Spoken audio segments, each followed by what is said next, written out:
संविधान। सन्माननीय सर्व पत्रकारांचं ह्या अत्यंत महाराष्ट्रातील शैक्षणिक वेदना निर्माण झालेल्या प्रकरणावर आपण ऐकायला आलात। मी खूप आपल्याकडून महाराष्ट्रासाठी अपेक्षा ठेवून आहे की महाराष्ट्रातील सर्वसामान्य विद्यार्थ्याला पालकाला न्याय मिळावा, याकरिताची ही पत्रकार परिषद आहे। मला आपल्याला सुरुवातीला हे सांगायचं आहे की महाराष्ट्रामध्ये श्रीमंत विरुद्ध गरीब असा एक मागील काही दिवसांमध्ये एप्रिल पासून ते आता जून पर्यंत एक लढा सुरू झालेला आहे। गरीब म्हणजे श्रीमंत विरुद्ध गरीब सांगण्याचं तात्पर्य हे आहे की त्या बाबीला रंग देण्यात आला मराठी विरुद्ध हिंदी असा। सांगायचं तात्पर्य थेट शैक्षणिक नुकसान ज्याची भरपाईच केली जाऊ शकत नाही, ज्या शैक्षणिक नुकसानाची भरपाईच केली जाऊ शकत नाही, ज्याला कायद्याच्या भाषेमध्ये इरिपेरेबल लॉस म्हणतात, तर ते नुकसान कुणाचं आणि कसं हे मला आज सांगायचं आहे। ते आहे शैक्षणिक प्रवेश MBBS चे असतील, एम्स मधले, IIT चे असतील, अभियांत्रिकी संदर्भातले, MBA चे असतील, IITs मधले आणि नॅशनल इन्स्टिट्यूशन्स मधले, ह्या अभ्यासक्रमाला प्रवेश घेताना जे आहे credit system, credit educational marks credit बँकेमध्ये किती मार्क आहेत हे बघितलं जातात। आता हे बघितलं जात असताना आता गरीब आणि श्रीमंत ही लढाई कशी आहे ते मी तुम्हाला सांगतो। उदाहरणार्थ राज ठाकरेंच्या ज्या अवलादी, उद्धव ठाकरेच्या ज्या अवलादी ज्या शाळेत शिकल्यात त्या शाळांमध्ये 3 भाषा शिकवल्या जातात। त्या उलट जे गरीब गरीब गरीब हा लढा गरिबांचा आहे, हा लढा गरिबांचा आहे, हा लढा कष्टकऱ्यांचा आहे, हा लढा कष्टकऱ्यांचा आहे, हा लढा शेतमजुरांचा आहे, हा लढा अल्पभूधारक भूमिहीन शेतकऱ्यांचा आहे, भूमिहीन माणसांचा आहे।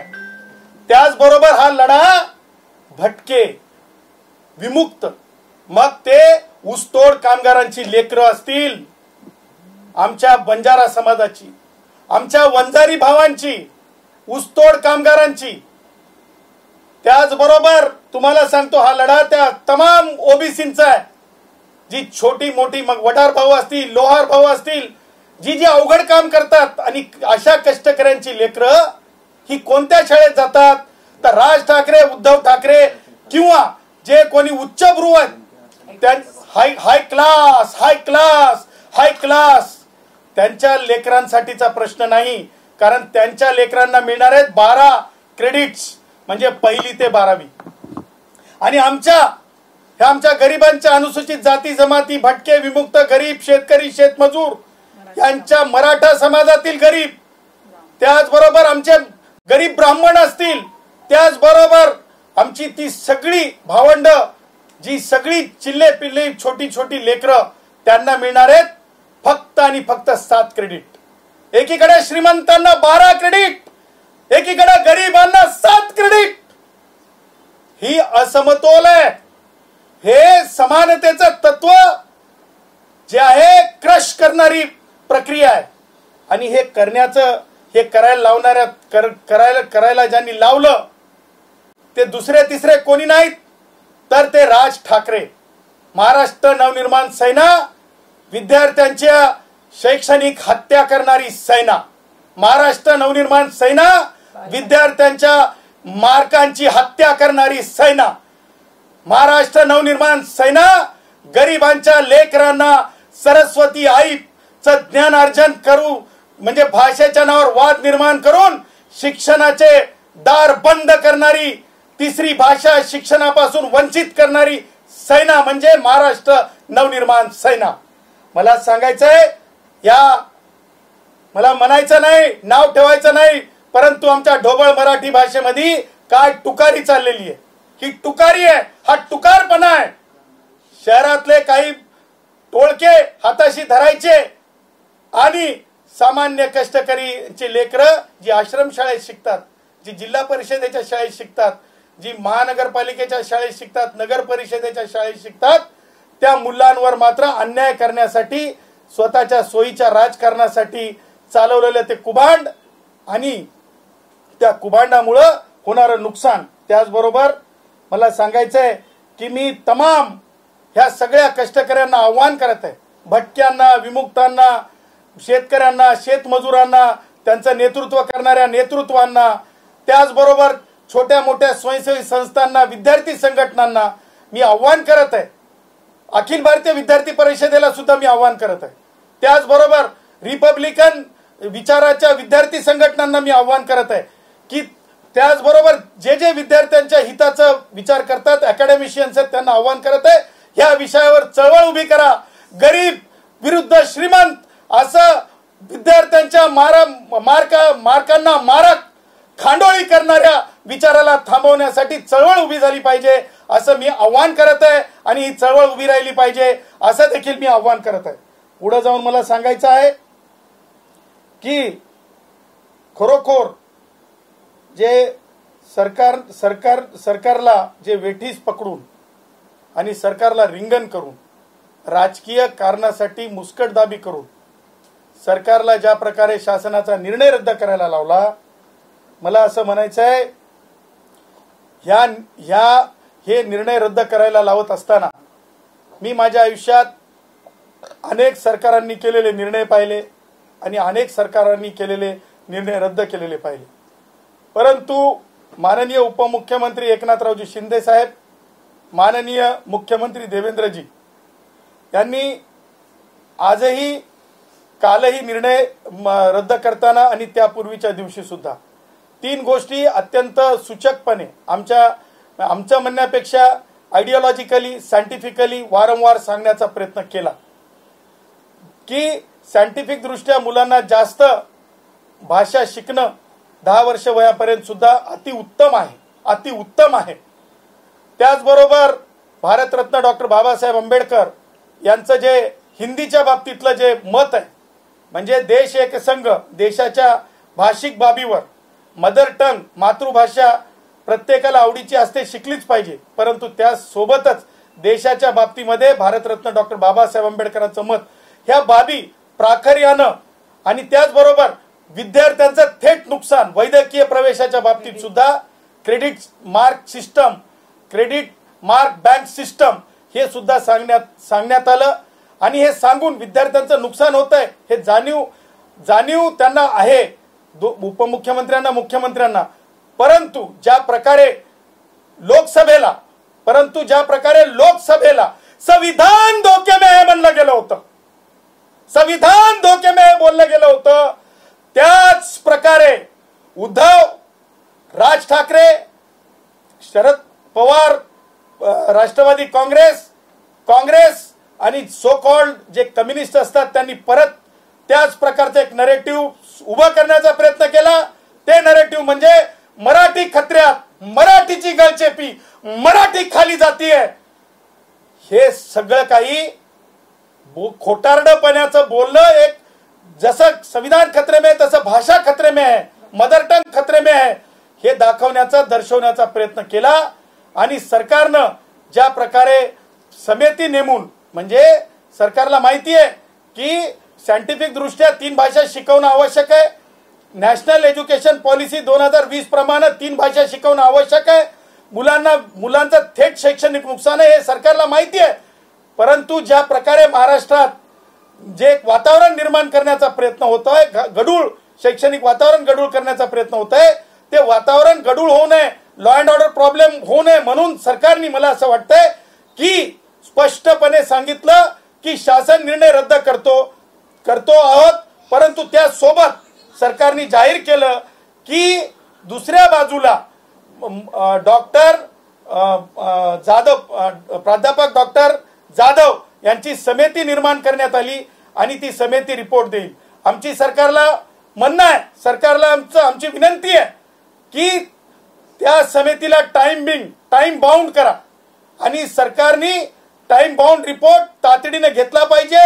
आणि तिसरी भाषा म्हणजे आमचे 7 क्रेडिट, अरे आमच्या कष्टकऱ्यांच्या, आमच्या लेकरांच्या, आमच्या लेकरा बाळांच्या शिक्षणावर जे राज ठाकरे उठलाय, आमच्या लेकरा बाळाच्या, आमच्या कष्टकऱ्यांच्या लेकरांच्या वाटोळा करायला जे उद्धव निघालाय, आधी एसटीतले 124 कष्टकऱ्यांचे मरण होत होतं, मरत होते, जाणीव नव्हती आणि स्वतः 3 भाषेचा ठराव करणारा हा उद्धव ज्या प्रकारे आता आमच्या लेकरांची शैक्षणिक कत्तल करायला निघालाय, खांडोळी करायला निघालाय, त्यांना पालक सोडणार नाहीत, त्यांना माफी होणार नाही। आणि म्हणून माझं असं म्हणणं आहे की तुम्ही तुमची तुकार माझ्या क्रिस्टल समोर येऊन काल ओरडून गेली, अरे उभा धिंगाणा करून गेली, ही काल घडली।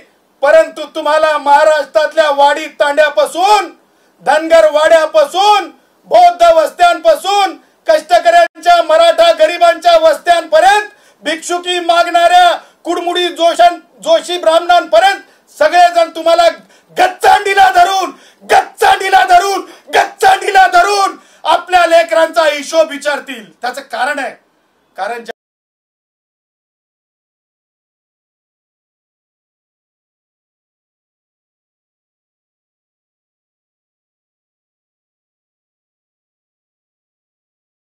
त्याची जाणीव उद्धव ठाकरे आणि राज ठाकरेला येईल याच्यात मला बिलकुल शंका नाही।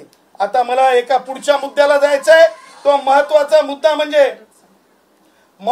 मुद्दा म्हणजे विद्यार्थ्यांचं जसं MBBS, जसं प्रोफेशनल एज्युकेशनचं नुकसान होत आहे, क्रेडिटचं नुकसान होत आहे, आणि अशा परिस्थितीमध्ये आनंद उत्सव करायला निघाले। काय आनंद उत्सव करायला निघालेत?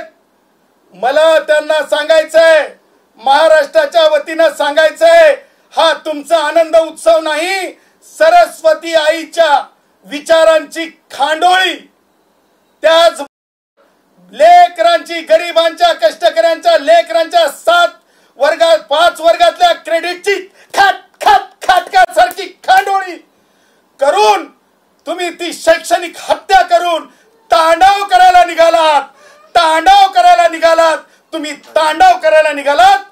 त्या बाबीचा आम्ही गंभीरपणे निषेध करतो।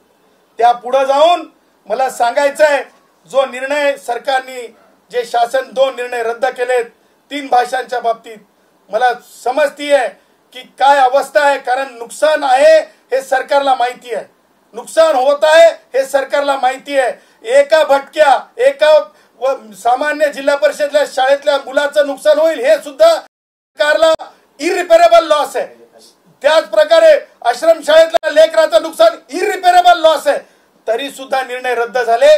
त्या रद्द झालेल्या निर्णयाच्या बाबतीमध्ये येणाऱ्या 5 तारखेला सर्वच जे भटके, विमुक्त, गरीब, शेतकरी, शेतमजूर, भूमिहीन अशा सगळ्यांशी चर्चा करून येणाऱ्या 5 तारखेला आम्ही निर्णय जाहीर करणार आहोत की कायदेशीर लढाई कशी लढली जाईल। आणि ज्यांनी लेकरांचं नुकसान करण्याचं ठाणून मांडलंय, टन टन टन टन टोल टोल टोल टोल, टन टन टन टन टोल टोल टोल टोल, अरे तुम्ही तर नुसतं ओरडून गेलात। तुम्हाला सांगतो, तुमच्या गच्चा अंड्या धरल्याशिवाय पालक राहणार नाहीत आणि कायदेशीर आणि रस्त्यावरली लढाई उद्याच्या येणाऱ्या 5 तारखेला आम्ही जाहीर करू। सदावर्ते साहेब, एक प्रश्न याच्यामध्ये असा आहे, ज्या अर्थी मुख्यमंत्री देवेंद्र फडणवीस यांनी दोन्ही GR रद्द केले, तर हा एकंदरीतच राज ठाकरेंचा दबाव म्हणायचा का? नाही, तुम्हाला मी सांगतो की आता राजकीय प्रवृत्त्या खूपच रसातळाला गेलेल्या आहेत। काही एलिमेंट्स राज ठाकरे सारखे अत्यंत गलिच्छ राजकारण करतात, सेपरेटिस्ट सारखे हे विचार आहेत। माझं तर थेट म्हणणं आहे की हे सेपरेटिस्ट विचार आहेत आणि हे लोक जे गरीब श्रीमंत जसं म्हणालो मी, त्याच प्रकारे जसं लोकसभेला सगळ्यांनी ओरड केली होती आणि सांगितलं होतं संविधान खतरे में है, त्याच प्रकारे एक नवीन नरेटिव्ह तयार करण्यात आला, भाषा खतरे में है, कारण गल्लीच्या निवडणुका आलेल्या आहेत। ह्या दिल्लीच्या मध्ये किंवा विधानसभेमध्ये शिल्लक नसलेले राज ठाकरे किंवा पासांगाला नसलेले राज ठाकरे किंवा बियाला नसलेले राज ठाकरे हे आता वळवळ वळवळ वळवळ वळवळ करत आहेत. आणि ही वळवळी आहे ना, तुम्हाला सांगतो, ही म्हणजे फार प्रदीर्घ काळ टिकणारी वळवळी नाही. कारण ही कोणत्या तरी कष्टकऱ्यांवर, ही तुम्हाला सांगतो, आमच्या शेतमजुराच्या भाषेमध्ये सांगायचं आलं तर ज्या प्रकारे इघीन येतंय, तुम्हाला सांगतो, ज्या प्रकारे ज्यावेळेस शेती फुललेली असते त्यावेळेस जसं ज्या प्रकारे ज्याला म्हणतो रोग येतो, तशा प्रकारे राज ठाकरेच्या विचाराच्या रोगाला थांबवणं, महाराष्ट्रात लॉ अँड ऑर्डर प्रॉब्लेम कुठंतरी थांबावं, म्हणजे व्यवस्थित राहावं, याच्याकरिता सरकारने निर्णय घेतलेला आहे असं मला वाटतंय. आणि त्यासोबतच सरकारने प्राध्यापक जाधव, डॉक्टर जाधव, जे नरेंद्र जाधव साहेब यांची जी कमिटी नेमली, त्या कमिटीकडे आम्ही आमचं म्हणणं मांडणार आहोत. त्याचबरोबर जर सरकार निगेटिव्ह असतं, सरकारला चिंता नसते क्रेडिट मार्क्सच्या बाबतीमध्ये, विद्यार्थ्यांचं 5 वर्षाचे क्रेडिट अर्ध्या मार्काने MBBS जात असते, अर्ध्या मार्काने IIT जात असते. 5 वर्ष कोणाच्या बापाच्या घरून. तुझा टोल होईल रे, तुझा टोल होईल बे, अबे तुझा टोल होईल. तू आणखीन कोणता घाम गाळून बंगल्यात राहतोस हे माहित नाही, परंतु कष्टकऱ्यांचे लेकरं, मुलांचं तरी सोडा, मुलींच्या बाबतीमध्ये अर्ध्या मार्काने जी मुलगी थांबून जाते शिक्षणापासून, एखाद्या वैद्यकीय प्रवेशापासून, त्याचा विचार या राज ठाकरेला किंवा उद्धव ठाकरेला येणार नाही. कारण यांची जी फडफड आहे, दुसरी अशी फडफड आहे की हे उद्धव ठाकरे आणि राज ठाकरे हे तर आज म्हणजे प्रत्येकाला आयुष्य किती आज आहे उद्या नाही, परंतु यांच्या अवलादीचं राजकीय काय होईल त्याच्यासाठीचा सुद्धा एक प्रयोग आहे. आणि या सगळ्या प्रयोगामध्ये महाराष्ट्राला वेठीस धरण्याचा प्रकार होता. म्हणून मला असं वाटतंय की सरकारनं समिती स्थापन केली आणि यांना वाटावं की सरकार श्रूड नाही, सरकार पुन्हा एकदा सायंटिफिकली म्हणजे वैद्यकीय दृष्ट्या आणि अभ्यास समितीद्वारे सरकारला 3 भाषा आणाव्याच लागतील. त्याचं कारण आहे नॅशनल एज्युकेशन पॉलिसी 2020 ही महाराष्ट्रानं उद्धव ठाकरेच्या काळात लागू केलेली आहे. ती पॉलिसी जी स्वीकारलेली आहे ती रद्द झालेली नाही, रद्द होऊ शकत नाही. आणि ह्या सगळ्या आमच्यासाठी फार फार महत्वाच्या आहेत. पिल्लर लोखंड कहते हैं ये चीजें हमारे फेवर में है. सर, एकीकडे पाहायला गेलं तर कोणतीही समिती नेमा आम्ही सक्ती होऊ देणार नाही, असं जे आहे वक्तव्य काल उद्धव ठाकरे यांनी पत्रकार परिषदेत केलं. बघा, तीच भूमिका राज ठाकरे असो की उद्धव ठाकरे असो, कोणाच्या बापाच्या घरचं शिक्षण नाही, कोणाच्या हातातलं शिक्षण नाही. आणि सामान्य कष्टकऱ्याच्या लेकरांवर जेव्हा आपण त्यांच्या हरताळ फासायलो शिक्षणाच्या, स्वतःचे लेकर किती भाषा शिकले, कोणत्या शाळेत शिकले ते जाहीर कराव, आणि नंतर दुसऱ्याच्या लेकरांवर शैक्षणिक नुकसानासाठी कुऱ्हाड घेऊन बाहेर येऊ. तुम्ही कुऱ्हाड घेऊन निघालात लेकरांचं नुकसान करण्यासाठी. हे कोणताच महाराष्ट्रातला सामान्य माणूस सहन करणार नाही. सर, एकीकडे पाहायला गेलं तर 5 तारखेला विजय मेळाव्यासाठी जी आहे ती तयारी सुरू झालेली, अशी देखील सूत्रांकडून माहिती येत आहे की दादर शिवाजी पार्क येथे विजय मेळावा जो आहे तो साजरा केला जाणार, त्याच्यासाठी पत्रक देखील देण्यात आलेलं आहे. माता सावित्रीबाई फुले, सरस्वती आई, ज्याच्यातून ज्ञान अर्जन केलं जातंय आणि गरिबांच्या मुलांना जे मार्क्स मिळतात त्या मार्कांपासून थांबवण्यासाठी जे घाट घातला, जी कत्तल केली, जी खांडोळी केली, करायला लावली, हे मास्टर, हे दोघे जण सुद्धा की नाही स्वतःच्या राजकारणासाठी मास्टर माइंड बनले दोघे जण. आणि तुम्हाला सांगतो, हे सगळं करून या हत्येवर, शैक्षणिक हत्येवर ज्या प्रकारे विजय उत्सव करायला निघालेत, माझं असं म्हणणं आहे, विजय मेळावा करायला निघालेत, माझं असं म्हणणं आहे, तो त्यांचा विजय मेळावा नाहीये, तो तांडव आहे. तो शैक्षणिक हत्या मृत्यू करून चालवलेला तांडव असेल. तो तांडव असेल महाराष्ट्राच्या इतिहासात काळ्या कुट्ट शब्दात लिहिला गेलेला तो कार्यक्रम असेल, काळ्या कुट्ट अक्षरात लिहिला गेलेला तो कार्यक्रम असेल, बेशरमीची हद्द संपलेला तो कार्यक्रम असेल, कार्यक्रम असेल. पण यामध्ये सर्व एकंदरीत रंगाने पाहायला गेलं तर राज ठाकरेंनी हा आवाज उठवला या एकंदरीत GR विरोधात, आणि नंतर मग मोठी कडक भूमिका घेतली. त्यानंतर हे मुख्यमंत्र्यांनी घोषणा करणं की दोन्ही GR रद्द करणं, एकंदरीतच राज ठाकरेंचा करिश्मा तर पाहायला मिळालाच ना सदावर्ते साहेब. आणि त्याला लागूनच हा प्रश्न आहे की एकीकडे तिघांचं हे सरकार आहे, मात्र अजित पवारांनी पहिल्यापासूनच या भूमिकेला विरोध केलेला पाहायला मिळाला होता. मुद्दा असा आहे की राज ठाकरे, उद्धव ठाकरे यांनी ज्या प्रकारे कुभांड रचलं आणि शेवटी राजकारणामध्ये निवडणुका तोंडावर असताना ज्या प्रकारे लोकसभेला संविधान खतरे में है, त्याच प्रकारे मी तुम्हाला परत रिपीट सांगतो, भाषा खतरे में है म्हणून जे चालवलं, जेव्हा फेअर गव्हर्नमेंट असते, जेव्हा ओपन गव्हर्नमेंट असते, तेव्हा ओपन गव्हर्नमेंट फेअर गव्हर्नमेंट म्हणून देवेंद्रजीच्या मुख्यमंत्री काळात आणि एकनाथरावजी शिंदे साहेबांच्या उपमुख्यमंत्री काळात पुन्हा एकदा चला ठीक आहे तुम्ही म्हणता आम्ही रद्द करतो, परंतु त्यासोबत रद्द करताना कारण मीमांसा केलेली लक्षात ठेवा. तुम्ही पत्रकारांनी डोळ्यांनी पाहिले, कारण मीमांसा केली आहे, नुकसानाची जाण करून दिली आहे. त्यासोबतच प्राध्यापक डॉक्टर जाधव यांची समिती नेमलेली आहे. याच्यावरून लक्षात घ्या की राज ठाकरे, उद्धव ठाकरे यांचं राजकारण दळभद्री आहे आणि सरकारने घेतलेली भूमिका ही दोन दृष्ट्या मला वाटतं की सिम्प्लिसिटीमध्ये आहे. एक की चला तुमचं म्हणणं काय ते सांगा, परंतु नॅशनल एज्युकेशन पॉलिसी लागू झालेली आहे. राज ठाकरेला जर एवढीच खाज आहे ना, आजही सांगतो, नॅशनल एज्युकेशन पॉलिसी 250 रुपयाची तुम्ही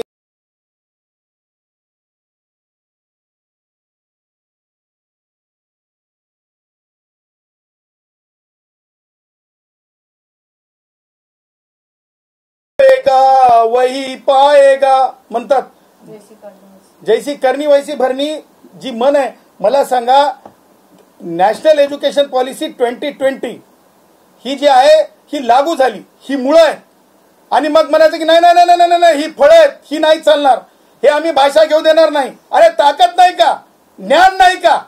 चॅलेंज करू शकले असते, परंतु 2020 नंतर आज 5 वर्ष झाले तुम्ही शांत होते.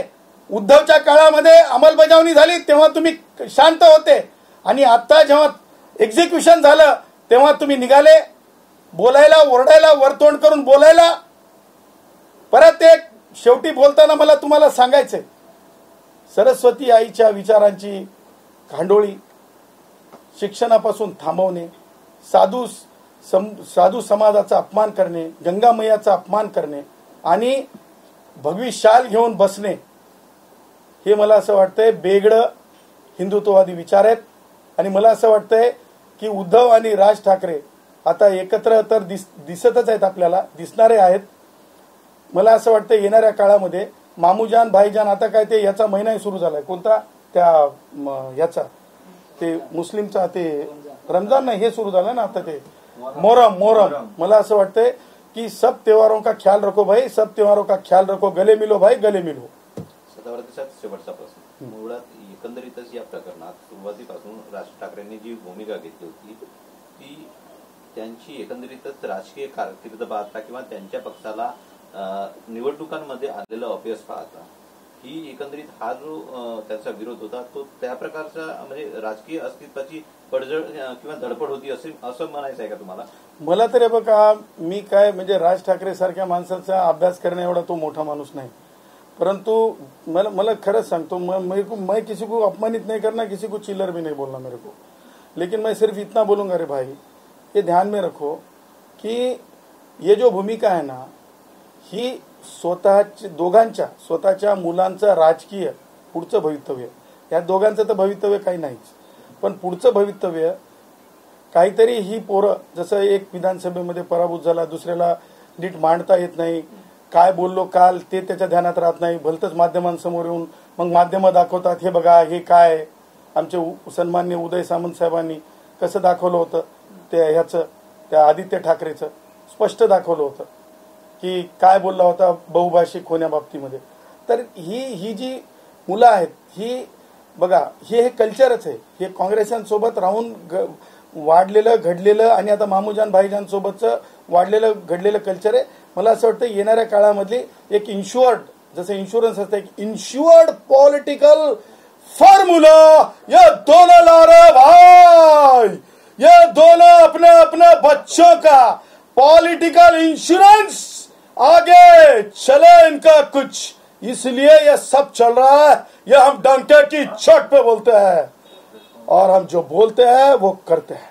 दोन्ही पक्षाकडून पाहायला गेलं तर वरळी डोम आणि गोरेगाव निस्कोची देखील चाचपणी सुरू केलेली आहे सेलिब्रेशनसाठी, विजय मेळाव्यासाठी. आणि काय वाटतं या सर्व दोन्ही या मेळाव्यात दोन्ही भाऊ एकत्र येतील का एका स्टेजवर? बाबत काही पावलं उचलणार का? कारण मोर्चा जेव्हा निघणार होता तेव्हा तुम्ही म्हणला होता की पोलिसांना आम्ही विनंती करणार आहे की परवानगी देऊ नये. तुम्ही पत्र दिलं होतं. हो, मी माध्यमांसमोर सांगतो, तुम्हीच माध्यमांनी काल दाखवलं. डीसीपी झोन 1नी त्यांना सांगितलं होतं, डीसीपी झोन 1नी मनसेच्या कार्यकर्त्यांना सांगितलं होतं, तुम्हीच माध्यमांनी दाखवलं की न्यायालयाच्या निर्देशाप्रमाणेच मोर्चा होऊ शकतो. अर्थातच आम्ही दिलेलं पत्र होतं, आम्ही दिलेली तक्रार होती, यांना काढू देऊ नका. कुठून? गिरगाव चौपाटीवरून. इतर वंचितांचे, इतर भटक्या विमुक्तांचे मोर्चे, इतर आमच्या गरीब ब्राह्मणांचे मोर्चे आझाद मैदानात. आणि हे काय लाडोबा भाई लाडोबा, लाडोबा भाई लाडोबा काय? तेव्हा डीसीपी झोन 1नी कायदेशीर यांना दाखवली होती जागा. मोर्चा तर होणारच नव्हता, परंतु ज्या प्रकारे गढूळ वातावरण केलं जात होतं त्या गढूळ वातावरणामध्ये कष्टकऱ्यांच्या मुलांचा शैक्षणिक अंत झालेला आहे, हत्या झालेली आहे, शैक्षणिक हत्या झालेली आहे. आणि जे काही तुम्ही 2 ठिकाणं सांगत आहात त्या 2 ठिकाणी जर यांनी कार्यक्रम केला तर माझ्या या प्रेसच्या नंतर राज ठाकरे आणि उद्धव ठाकरेच्या डोक्यामध्ये प्रकाश पडेल. राज ठाकरे आणि उद्धव ठाकरेच्या डोक्यात प्रकाश पडेल की हे करणं म्हणजे राजकारणापुरतं नाही, तर आपण सरस्वती आईच्या विचाराची हत्या झाल्याच्या नंतर आणि कष्टकऱ्यांच्या मुलांची शैक्षणिक हत्या, गुन्ह्यांची हत्या झाल्याच्या नंतर केलेलं तांडव असेल, तांडव असेल, तांडव असेल. उपमुख्यमंत्री एकनाथ शिंदेची त्यांच्या पक्षाच्या मुख्य नेतेपदी निवड झाली. आज राष्ट्रीय कार्यकारिणीची बैठक होती. काय शुभेच्छा आहेत? माझ्या सन्माननीय एकनाथरावजी शिंदे साहेबांना खूप खूप शुभेच्छा आहेत. कारण खरी शिवसेना ते चालवत आहेत, खरं हिंदुत्व ते पुढे नेत आहेत. आणि सामान्य कष्टकरी असतील, आमच्या एसटीतले कष्टकरी असतील, त्या सर्वांना ज्या प्रकारे म्हणजे उद्धव ठाकरेच्या काळामध्ये 124 कष्टकऱ्यांना मरावं लागलं होतं, एकनाथरावजी शिंदे साहेबांनी 118 कष्टकऱ्यांना नोकरीत घेतलं. 24 कष्टकऱ्यांच्या कुटुंबियांचे नोकरीच्या बाबतीमध्ये विचार झाले, 124 लोकांच्या विचार झाले. त्याचबरोबर मी एकनाथ शिंदे साहेबांना खूप खूप खूप खूप शुभेच्छा देतो की त्यांच्या हातून असंच सत्कार्य घडत राहावं आणि पुन्हा एकदा त्यांनी त्रिभाषा सूत्र आणावं आणि कष्टकऱ्यांचे जे मार्क्स आहेत, जे क्रेडिट्स आहेत, ते जे आहेत संरक्षित करावे. एकनाथरावजी शिंदे साहेबांचा मुलगा डॉक्टर आहे, त्यांना माहीत आहे डॉक्टर श्रीकांत शिंदेचा त्यांना अनुभव आहे की एका अर्ध्या मार्काची काय किमया असते. राज ठाकरे आणि उद्धव ठाकरेच्या बाबतीमध्ये तसं म्हणता येणार नाही, कारण जी लेकरं खूप शिकतात ज्या कुटुंबातली त्याच कुटुंबात माहिती असते. त्याच्यामुळे मला असं वाटतं की एकनाथ शिंदे साहेब सुद्धा फार लवकर 3 भाषांच्या बाबतीत जी समिती आहे त्या समितीला लवकर निर्णय द्यायला लावतील, एक्सपिडाइट डिसिजन द्यायला लावतील. आणि हे सगळं करत असताना आम्ही आमची भूमिका, यांचा जो तांडव आहे, मृत्यूवरलं तांडव आहे, शैक्षणिक मृत्यूवरलं तांडव, त्या दिवशी आमची पुढची भूमिका आम्ही जाहीर करू. मुख्यमंत्र्यांनी काल एक वाक्य वापरलं. त्यांनी म्हटलंय की आपल्या भारतीय लोकांना हिंदी चालत नाही, इंग्रजी चालते. हा टोमणा कोणासाठी होता? एक लक्षात ठेवा, उद्धव असेल, राज ठाकरे असेल, टोमणा नाही आहे, ते सत्यता आहे. ते सत्यता आहे की मला नाही वाटत की सन्माननीय मुख्यमंत्री जे आहेत ते कोणाला टोमणे मारून बोलतात, कधीच कोणाला बोलत नाही. Is very plain hearted. आणि विज्ञानवादी दृष्टिकोन त्यांनी ठेवला, सायंटिफिक दृष्टिकोन ठेवला की काय म्हणजे नुकसान आणि फायदे आहेत, त्या दोन्ही गोष्टी त्यांनी ठेवलेल्या आहेत. त्याच्यामुळे टोमणा नाही, वस्तुस्थिती त्यांनी समोर ठेवली होती. Thank you sir.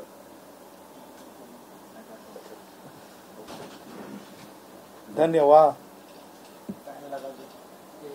अमित वानखेडे कोण आहे?